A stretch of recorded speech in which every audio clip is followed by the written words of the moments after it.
ഇന്നത്തെ പ്രധാനപ്പെട്ട വാർത്തകളിൽ ഒന്ന് സംസ്ഥാന ബജറ്റ് അവതരണമായിരുന്നു. തെരഞ്ഞെടുപ്പ് മുന്നിൽ കണ്ടുള്ള ബജറ്റ് എന്ന ഒരു ഭാഗത്ത് വിശേഷണമുണ്ട്. അതേ സമയം തന്നെ അധിക വിഭവ സമാഹരണത്തിന് കൂടി ലക്ഷ്യമിട്ടുകൊണ്ടുള്ള അത്തകൈ പ്രയോഗങ്ങൾ കൂടി ഈ ബജറ്റിന്റെ ഭാഗമായി വരുന്നു. ഭൂമിയിലും കോടതിയിലുമൊക്കെ അങ്ങനെ കൈവയ്ക്കുകയാണ് സംസ്ഥാന ബജറ്റ്. ഭൂമിയുടെ ന്യായവിലയും കോടതി വ്യവഹാര നിരക്കുകളും കുത്തനെ ഉയരും. 1600 രൂപയിൽ തന്നെ തുടരുന്ന ക്ഷേമ പെൻഷൻ കുടിശ്ശികയില്ലാതെ വിതരണം ചെയ്യാൻ സംവിധാനമൊരുക്കും. സംസ്ഥാന ജീവനക്കാരുടെ പങ്കാളിത്ത പെൻഷൻ പദ്ധതി പിൻവലിക്കുകയും 1 ഗഡു DA പ്രഖ്യാപിക്കുകയും ചെയ്തു. റബ്ബറിന്റെ താങ്ങുവില 10 രൂപ കൂട്ടി 180 ആക്കി. വായ്പയ്ക്ക് കുരുക്കു വീണതോടെ ഉന്നത വിദ്യാഭ്യാസം ഉൾപ്പെടെയുള്ള മേഖലകളിൽ സ്വകാര്യ പദ്ധതികളും പ്രഖ്യാപിച്ചു. ബജറ്റിൽ എന്തൊക്കെയെന്ന് ആദ്യം പരിശോധിക്കാം. ധനമന്ത്രി KN ബാലഗോപാൽ ബജറ്റ് അവതരിപ്പിക്കുമ്പോൾ ആദ്യം ഉയർന്ന ചോദ്യം ക്ഷേമ പെൻഷൻ ഉയരുമോ എന്നതായിരുന്നു. പെൻഷൻ ഉയരില്ല, എന്നാൽ കൃത്യമായി വിതരണം ചെയ്യാൻ പുതിയ സംവിധാനമെന്ന ധനമന്ത്രി. സർ, പങ്കാളിത്ത പെൻഷൻ സമ്പ്രദായം പുനഃപരിശോധിച്ച് ജീവനക്കാർക്ക് സുരക്ഷിതത്വം നൽകുന്ന ഒരു പെൻഷൻ പദ്ധതി നടപ്പിലാക്കാനാണ് സർക്കാർ ആലോചിക്കുന്നത്. കേന്ദ്ര സർക്കാരിന് നൽകിയ വിഹിതം തിരികെ ലഭ്യമാക്കാൻ ആവശ്യമായ നടപടി സ്വീകരിക്കും. ഒരു അഷ്വേർഡ് പെൻഷൻ സമ്പ്രദായം നടപ്പിലാക്കുന്നതിന് വേണ്ടി പുതിയ സ്കീം രൂപീകരിക്കും. അടുത്തത് ഒരു അപ്രതീക്ഷിത നീക്കം. സർക്കാർ ജീവനക്കാരുടെ പങ്കാളിത്ത പെൻഷൻ പദ്ധതി പിൻവലിക്കുന്നതായി പ്രഖ്യാപനം. പകരം സംവിധാനമൊരുക്കും. സർക്കാർ ജീവനക്കാരുടെ 1 ഗഡു ക്ഷാമബത്ത ഏപ്രിലിലെ ശമ്പളത്തിനൊപ്പം. കാർഷിക മേഖലയിൽ റബ്ബറിന്റെ വാങ്ങൽ വില 170 രൂപയിൽ നിന്ന് 180 രൂപയാക്കി. വരുമാനം കണ്ടെത്താൻ എന്തൊക്കെ വഴിയെന്ന ചോദ്യത്തിന് ഭൂമിയിൽ തന്നെ ആദ്യ പിടി. ന്യായവില പരിഷ്കരിക്കും. ഇത് രജിസ്ട്രേഷൻ സ്റ്റാമ്പ് നിരക്കുകൾ കുത്തനെ ഉയർത്തും. പിന്നെ കോടതി ചെലവുകളുടെ നിരക്കും ഉയരും. അപ്പീലുകൾ നൽകുന്നതിനും മറ്റും 4 മടങ്ങ് മുതൽ നിരക്ക് വർദ്ധിക്കും. 2010 ശേഷം ഉണ്ടായിട്ടുള്ള വികസനങ്ങളുടെ അടിസ്ഥാനത്തിൽ ഭൂമി വിലയിൽ ഉണ്ടായ വർധന കണക്കിലെടുത്ത് സംസ്ഥാനത്തെ ഫെയർ വാല്യൂ കുറ്റമറ്റ രീതിയിൽ പരിഷ്കരിക്കാൻ നടപടികൾ സ്വീകരിക്കുന്നതാണ്. ഫെയർ വാല്യൂ കുറ്റമറ്റ രീതിയിൽ പരിഷ്കരിക്കുന്നതോടൊപ്പം ഓരോ വസ്തുവിൻ്റെയും ഉപയോഗക്രമം അനുസരിച്ചുള്ള ഭൂനികുതി നിർണ്ണയിക്കുന്നതിനും നടപടികൾ കൈക്കൊള്ളുന്നതാണ്. മദ്യത്തിന് ഗാലനേജ് ഫീ 5 രൂപയിൽ നിന്ന് 10 രൂപയിലേക്ക് ഉയർത്തി. വർഷം 200 കോടി രൂപയാണ് സർക്കാർ അധികം ലക്ഷ്യമിടുന്നത്. ഇത് നിർമ്മാണ മേഖലയിലെ തുകയായതിനാൽ അന്തിമമായി മദ്യവില ഉയരില്ല എന്നാണ് ബെവ്കോ വിശദീകരിക്കുന്നത്. പാട്ടത്തുക പിരിച്ചെടുക്കാൻ ആംനസ്റ്റി പദ്ധതി പ്രഖ്യാപിച്ച ബജറ്റ് മണൽവാരൽ പുനരാരംഭിക്കുമെന്നും പ്രഖ്യാപിക്കുന്നു. കിഫ്ബി വഴി നടപ്പാക്കുന്ന പദ്ധതികൾ വിവാദങ്ങൾക്കിടെയും തുടരുമെന്നാണ് പ്രഖ്യാപനം. 34,530 കോടിയുടെ മൂലധന ചെലവുകളാണ് പ്രഖ്യാപിച്ചിരിക്കുന്നത്. പൊതുജന പങ്കാളിത്തമുള്ള ആരോഗ്യ സുരക്ഷാ ഫണ്ടും ഉന്നത വിദ്യാഭ്യാസ മേഖലയിൽ പൂർവ്വ വിദ്യാർത്ഥികളിൽ നിന്ന് പണം സ്വീകരിച്ച് വികസന പദ്ധതികളും ലക്ഷ്യമിടുന്നു. സ്വകാര്യ സർവകലാശാലകൾ കേരളത്തിലേക്ക് വരുമെന്ന സൂചനയും ബജറ്റ് നൽകുന്നു. നവകേരള സദസ്സിൽ വന്ന നിർദ്ദേശങ്ങൾ നടപ്പാക്കാൻ 1000 കോടി നീക്കിവെക്കുന്ന ബജറ്റ് കേരളീയം തുടരുമെന്നും പ്രഖ്യാപിക്കുന്നു. ഇനി കേന്ദ്രം സഹായിച്ചില്ലെങ്കിലോ എന്ന ചോദ്യത്തിന് പ്ലാൻ ബി എന്നതാണ് ധനമന്ത്രിയുടെ ഉത്തരം. അതല്ല, ധനവ്യവസ്ഥയെ കൂടുതൽ കേന്ദ്രീകരിക്കുന്ന നടപടിയാണ് കേന്ദ്രം സ്വീകരിക്കുന്നതെങ്കിലോ കേരളത്തോടുള്ള അവഗണന തുടരുകയാണെങ്കിലോ തീർച്ചയായും നമുക്ക് ഒരു പ്ലാൻ ബിയെക്കുറിച്ച് ആ ഘട്ടത്തിൽ ആലോചിക്കേണ്ടി വരും. കടുത്ത സാമ്പത്തിക പ്രതിസന്ധിക്കിടെ അവതരിപ്പിച്ച വമ്പൻ പ്രഖ്യാപനങ്ങളില്ലാത്ത ബജറ്റ്. മന്ത്രി KN ബാലഗോപാൽ അവതരിപ്പിച്ച ബജറ്റിനെ പൊതുവെ ഇങ്ങനെ വിശേഷിപ്പിക്കാം: അധിക വിഭവ സമാഹരണത്തിന് ഊന്നൽ നൽകുമ്പോഴും ജനങ്ങളുടെ മേൽ അധിക ബാധ്യത അടിച്ചേൽപ്പിച്ചിട്ടില്ല എന്നാണ് ധനമന്ത്രിയുടെ നിലപാട്. തെരഞ്ഞെടുപ്പ് മുന്നിൽ കണ്ട സർക്കാർ ജീവനക്കാരെ കൂടെ നിർത്താനും ബജറ്റിൽ നീക്കമുണ്ട്. എന്നാൽ പതിവ് നയത്തിൽ നിന്നും വ്യത്യസ്തമായി എല്ലാ മേഖലകളിലും സ്വകാര്യ നിക്ഷേപത്തെ 2 കൈ നീട്ടി സ്വീകരിക്കുന്നുമുണ്ട് ബജറ്റ്. VA ഗിരീഷ്, 24, തിരുവനന്തപുരം. അപ്പോൾ ഇന്ന് അവതരിപ്പിച്ച സംസ്ഥാന ബജറ്റിലെ പ്രധാന പ്രഖ്യാപനങ്ങൾ ഇതാണ്. സാമ്പത്തിക പ്രതിസന്ധിയുടെ പശ്ചാത്തലത്തിൽ അധിക വിഭവ സമാഹരണ ബജറ്റ് ലക്ഷ്യമിടുന്നുണ്ട്. ഷാരോൺ ഇങ്ങനെ പറയുന്നു: സർക്കാർ ഇന്ന് കുറേ കോടികളുടെ കണക്ക് പറഞ്ഞിട്ട് 2 മാസമായിട്ടും സ്കൂളിൽ കഞ്ഞിവെക്കുന്നവരുടെ ശമ്പളം തന്നിട്ടില്ല ഇതുവരെ എന്നാണ് പറയുന്നത്. അദ്ദേഹം നേരത്തെയും സമാന വിമർശനം ഉന്നയിച്ചിരുന്നു എന്നാണ് മനസ്സിലാക്കുന്നത്. അത്തരത്തിൽ പല മേഖലകളുമായി ബന്ധപ്പെട്ട് ഇപ്പോഴും കുടിശ്ശികകൾ നിലനിൽക്കുന്നു എന്നാണ് വിമർശനം. അദ്ദേഹത്തിൻ്റെ വിമർശനമാണ് അത് ബജറ്റുമായി ബന്ധപ്പെട്ട്.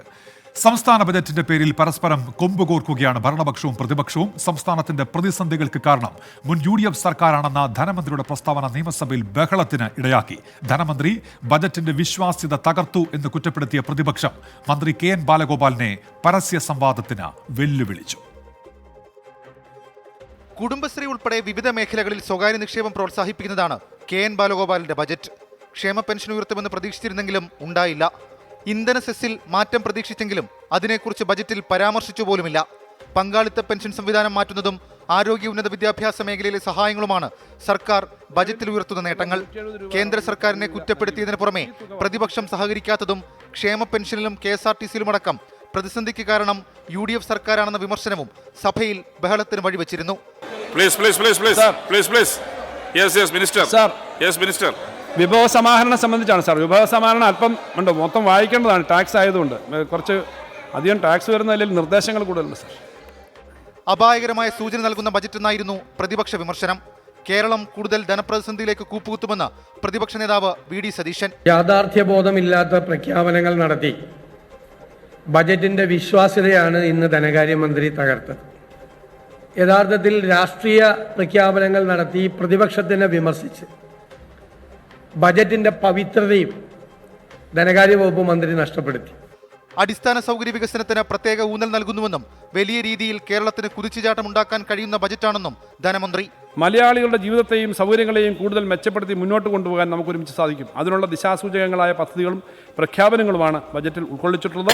വരുന്ന തലമുറകൾക്ക് കൂടി വേണ്ടി ഈ നാടിനെ കൂടുതൽ മികവുറ്റതാക്കാൻ നമുക്ക് ഒരുമിച്ച് മുന്നേറാം. കേന്ദ്ര സർക്കാരിനെ പ്രത്യക്ഷമായി പ്രതിരോധത്തിലാക്കി റബ്ബർ താങ്ങുവിലയടക്കം വർദ്ധിപ്പിക്കുന്നതിലൂടെ ലോക്സഭാ തെരഞ്ഞെടുപ്പ് മുന്നിൽ കണ്ടുള്ള ബജറ്റ് നീക്കമെന്ന് ഉറപ്പായി. 24 തിരുവനന്തപുരം. അങ്ങനെ ബജറ്റുമായി ബന്ധപ്പെട്ട രാഷ്ട്രീയ വിമർശനങ്ങൾ ഒരു ഭാഗത്ത്, അതിനുള്ള മറുപടി മറുഭാഗത്ത്. അങ്ങനെ അതുമായി ബന്ധപ്പെട്ട വാക്പോര് പുരോഗമിക്കുന്നുണ്ട്. ചേറും ചേറാടിയും എന്ന അക്കൗണ്ടിൽ നിന്നുള്ള പ്രതികരണം ഇങ്ങനെയാണ്: പങ്കാളിത്ത പെൻഷൻ പിൻവലിച്ചു, ആ ബാധ്യത കൂടി ജനത്തിന്റെ മേൽ വയ്ക്കാൻ എന്തൊരു ഉത്സാഹം എന്നാണ്. അങ്ങനെ ബജറ്റുമായി ബന്ധപ്പെട്ട് സജീവമായി തന്നെ നമ്മുടെ പ്രേക്ഷകർ പ്രതികരിക്കുന്നുണ്ട്. നമ്മളിനി പോകുന്നത് പൊതുജനങ്ങളുടെ ബജറ്റ് പ്രതികരണങ്ങളിലേക്കാണ്. വിശ്വാസത്തിന് ഒത്തുയർന്നു, എന്തൊക്കെ പ്രതീക്ഷിച്ചു അതിനെയൊക്കെ സാധൂകരിക്കുന്നതാണോ ഈ ബജറ്റ്? അങ്ങനെ നമ്മൾ പൊതുജനങ്ങളോട് ചോദിച്ച ചോദ്യത്തിന് അവർ ഇന്ന് നൽകിയ പ്രതികരണങ്ങളിലേക്കാണ് ഇനി. ഈ പൂർണ്ണമായിട്ടും ഉള്ള കാര്യങ്ങളൊന്നും വന്നിട്ടില്ല. കുറച്ചേറെ കാര്യങ്ങൾ അത് ചേർത്തിട്ടുണ്ട് എന്നുള്ളതേ ഉള്ളൂ. അത് അക്കാര്യത്തിൽ ഏത് രീതിയിലാണ് അവർ അതിനെ കാണുന്നതെന്ന് പോലും നമുക്ക് മനസ്സിലായിട്ടില്ല. അതിനെപ്പറ്റി എനിക്ക് അറിഞ്ഞൂടാ. വളരെ മോശമായിട്ടുള്ള ബഡ്ജറ്റാണ്.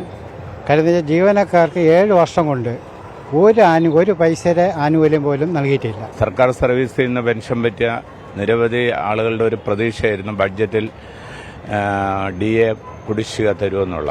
അത് ഒഴിവാക്കിക്കൊണ്ടുള്ള ഈ ബഡ്ജറ്റ് തികച്ചും പരാജയമാണ്. നമ്മളൊന്നും പറയാനില്ല അതിനെപ്പറ്റിയുള്ള വിവരമൊന്നും അറിയാൻ വയ്യ. ഏത് വശത്തോട്ടാണ് അവർ നിൽക്കുന്നതെന്ന് അറിയാൻ വയ്യ. പ്രഖ്യാപനങ്ങളൊക്കെ നടത്തും, പക്ഷെ അതിന് താമസം എടുക്കും. കടമായിട്ട് കൂട്ടുമെന്നൊക്കെ പറയും, പക്ഷെ ഇപ്പം ഇല്ലാന്ന് പറയും. 5 മാസത്തെ പെൻഷൻ ബാക്കി കിടപ്പുണ്ട്. എത്ര ബുദ്ധിയില്ലാത്തവർക്കും അറിയാൻ പറ്റുന്ന ഒരു കാര്യമാണ്. തെരഞ്ഞെടുപ്പിനെ മുൻനിർത്തിക്കൊണ്ട് തന്നെയാണ് ഇപ്പോഴത്തെ ഈ ബഡ്ജറ്റ് അവതരിപ്പിച്ചത്. തെരഞ്ഞെടുപ്പ് കഴിഞ്ഞാൽ പിന്നെ ഇത് പിന്നോക്കം പോകുന്നുള്ള കാര്യം എല്ലാവർക്കും അറിയുന്നതാണ്. പിന്നെ എന്ന് പറഞ്ഞാൽ നമ്മളെ വയനാടിന് ഏറ്റവും വലിയ അവഗണനയാണ് ഈ ബഡ്ജറ്റ്. ഈ സാധാരണക്കാർക്ക് ഏറ്റവും എന്താ പറയുക, ഒരു തലയ്ക്ക് ക്ഷതമേറ്റോളത്തൊരു ബഡ്ജറ്റാണ്. സാധാരണക്കാർക്ക് ഒരു ഉപകാരവും ഇല്ല. പക്ഷേ എന്താ പറയുക, തെരഞ്ഞെടുപ്പ് മുന്നിൽ കൊണ്ടുള്ള മാത്രം ഒരു ബഡ്ജറ്റാണ് അവതരിപ്പിച്ചിരിക്കുന്നത്. പൊതുജനം തിരഞ്ഞെടുക്കുന്നത് സേവകരായിട്ടാണ്, പൊതുജനത്തിൻ്റെ അടിമകളായിട്ടല്ല. അത് ഈ ബഡ്ജറ്റ് പ്രഖ്യാപനത്തിലൂടെ നടത്തിയ പ്രഖ്യാപനം ജനങ്ങളോടുള്ള പോലും വെല്ലുവിളിയാണ്. വേർതിരിവ് ഒരു ജനാധിപത്യ സംവിധാനത്തിൽ നല്ല കീഴ്വഴക്കമല്ല. ബഡ്ജറ്റിനെ കുറിച്ച് നല്ല അഭിപ്രായം തന്നെയാണ് നമുക്കുള്ളത്. പിന്നെ പിണറായി സർക്കാരിനെ സംബന്ധിച്ചോളം നമുക്ക് തെറ്റായിട്ട് യാതൊരു അഭിപ്രായവുമില്ല. ബഡ്ജറ്റിനെ കുറിച്ച് കാരണം സാധ്യത വിലക്കയറ്റവും സ്വാഭാവികവും മാർക്കറ്റ് അനുസരിച്ച് ഉണ്ടാവുമല്ലോ സ്വാഭാവികമായിട്ടും. നമ്മുടെ നാട്ടിൽ എന്ത് സാധനത്തെക്കുറിച്ചിട്ടാണെങ്കിലും ഇപ്പം ഇന്ന് കിട്ടുന്ന സാധനം 10 വർഷം കഴിയുമ്പോഴും അല്ലെങ്കിൽ 10 വർഷം ബാക്കോട്ട് നമുക്ക് അതിൻ്റെ ഒരു മാറ്റങ്ങൾ അവിടെ വരുന്നില്ലേ? ഒരു വേരിയേഷൻ എല്ലാത്തിലും ഉണ്ടല്ലോ. ഇന്ന് അവതരിപ്പിച്ചിട്ടുള്ള ബഡ്ജറ്റ് ജനങ്ങൾക്ക് ഉപയോഗപ്രദമൊന്നും ആവില്ല എന്നാണ് എൻ്റെ വിശ്വാസം. പ്രശ്നങ്ങൾ സാധനം കിട്ടാനില്ല. ഇപ്പോൾ സപ്ലൈക്ക് ഒരു സാധനം ഇല്ല. അങ്ങനത്തെ ഓരോ പ്രശ്നങ്ങൾ തന്നെ. ഇപ്പോൾ പാവപ്പെട്ടവർക്ക് ജീവിക്കാൻ ഭയങ്കര ബുദ്ധിമുട്ടാണ്. അങ്ങനെയൊക്കെയുള്ള പ്രശ്നം തന്നെ ഉള്ളൂ. ഇപ്പോൾ സാധാരണക്കാരൻ്റെ നട്ടെല്ലൊടിക്കുന്ന ബഡ്ജറ്റാണ്, യാതൊരു സംശയമില്ല. ഇപ്പം ബഡ്ജറ്റ് ഇല്ലാതെ തന്നെ 5-6 പ്രാവശ്യം കറണ്ടിൻ്റെ പൈസ കൂടി, ആർക്കും ഒരു പരാതിയില്ല. ഇപ്പം ബഡ്ജറ്റിൽ ഇന്ന് പറഞ്ഞ് കറണ്ടിൻ്റെ പൈസ വീണ്ടും വർദ്ധിക്കുന്നുണ്ടല്ലോ. എന്തായാലും സാധാരണക്കാർക്ക് പ്രതീക്ഷയുള്ള ബഡ്ജറ്റല്ല. അപ്പോൾ ബജറ്റുമായി ബന്ധപ്പെട്ട് സമ്മിശ്ര പ്രതികരണങ്ങൾ അങ്ങനെ വരുന്നു. കുറച്ചുപേർ ബജറ്റിനെ അനുകൂലിക്കുന്നു, ചിലർ അതിനെ എതിർക്കുന്നു, പ്രഖ്യാപനങ്ങൾ മാത്രമെന്ന് വിശേഷിപ്പിക്കുന്നു. ഒരു കാര്യം സഞ്ജിത് രാജൻ ചോദിക്കുന്നുണ്ട്: റബ്ബറിന്റെ താങ്ങുവില 200-ന് മുകളിൽ ആക്കിയാൽ മാത്രമല്ലേ ചെറുകിട കർഷകർക്ക് ഗുണപ്രദമാവുകയുള്ളൂ എന്നതാണ് അദ്ദേഹത്തിന്റെ ചോദ്യം. കേരള കോൺഗ്രസിന്റെ ആവശ്യമായിരുന്നു അതുമായി ബന്ധപ്പെട്ട്. പക്ഷേ 10 രൂപയുടെ വർധന മാത്രം ബജറ്റിൽ വരുത്തിയിട്ടുണ്ട് എന്നാണ് മനസ്സിലാക്കാൻ കഴിയുന്നത്.